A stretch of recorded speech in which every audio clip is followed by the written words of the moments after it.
আজহারি সাহেব হুজুর তিনি আমাদের বর্তমান দেশে নাই, কিন্তু তিনি আজও পর্যন্ত আমাদের যুবক ভাইদের কলিজা স্পর্শ করে রেখেছে, ঠিক কিনা বলেন?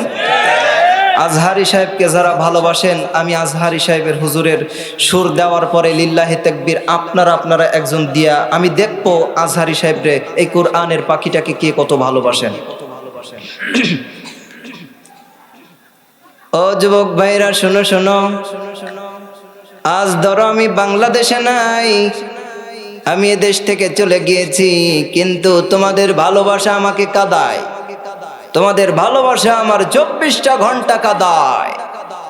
ও যুবক ভাইরা, আমি তোমাদেরকে বলতে চাই, তোমরা আমাকে যেমন ভালোবাসো আমি তোমাদেরকেও কোরআনের জন্য তেমনটা ভালোবাসি।